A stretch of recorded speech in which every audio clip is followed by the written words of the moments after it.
My first opportunity for ministry was with an organization called Care Belize.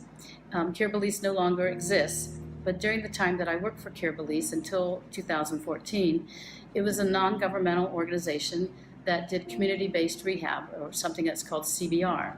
Community-based rehab is it's been developed by the World Health Organization for developing countries who have a lack of professional healthcare professionals in the country. And what it allows is people that do have the knowledge, allows them to transfer the knowledge to local Belizeans or local indigenous people, so that that knowledge can then be used and culturalized for the area that we're working with. Good job. Good job. Try it again. Right here.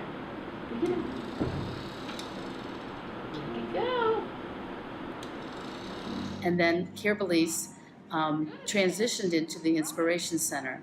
And that came about under the dream of the First Lady of Belize, Kim Simplice Barrow. She just longed to have services under one roof for children with special needs, because there weren't any government agencies that were doing that. So we have a traditional medical model, and here at the center, children can come in and be seen, and families can be served. We have a doctor, we have a nurse, we have a social worker, we have a speech therapist, and myself as a physical therapist. But at the same time, we have our rehabilitation field officers working out in the districts doing CBR. So I can be working with a child, trying to get them fitted for a wheelchair or learning how to walk with a walker, while a field officer is still working with that family in the home, getting that child enrolled into preschool.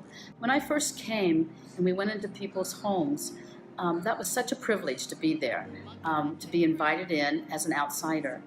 And I did a lot of learning by observing at first. And one of the things that I observed were that our children with disabilities were very well kept. They were clean. Our girls would have braids in their hair. They would have fingernail polish on their fingers.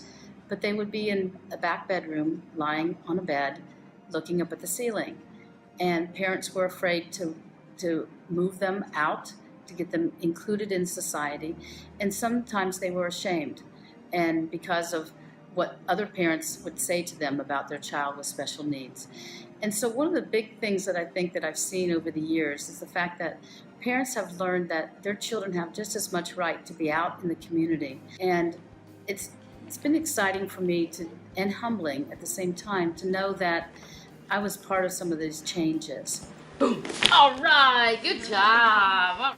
I've learned a lot by being a missionary and in ministry across cultures. And what motivates me is how much I keep learning. That I have a stance of being a lifelong learner, and every day I learn from the people that I serve. I learn, and I'm inspired by the courage that parents have, the perseverance they have. I think what supports me also is a strong local community where we pray together, we share our days and our trials and our tribulations and our celebrations. The local community that I go back to every night after a hard day's worth of work is very life-giving for me. And I think basically it's a given, but I want to say it, that just my faith life, my prayer life, I bring my ministry to prayer, and I sit with God with it. And I love our motto, which is where hope lives, because I really do feel as a woman religious, we're called to cultivate hope wherever we are, in whatever situation. And so for me, that is working in Belize with special needs children and their families. Good job. Next one.